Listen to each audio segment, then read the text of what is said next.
Hello guys, welcome to my channel. Today we are going to see how to fix the program can't start because MSVCR100.dll is missing. Let's fix it guys. Open up Chrome and search Visual C++ Redistributables 2010 and press enter. Select the first link, select the download option, check mark x64 and x86 and select download option. After getting download done, you just need to select it and install it. Do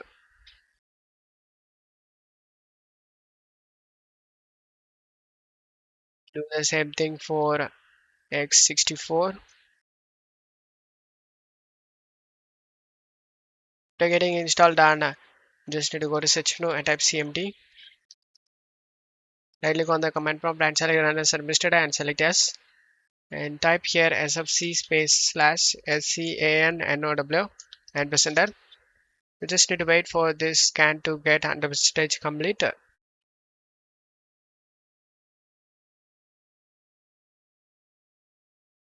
getting this 100% complete, just close stuff here and restart the PC. After restarting, your problem should be fixed.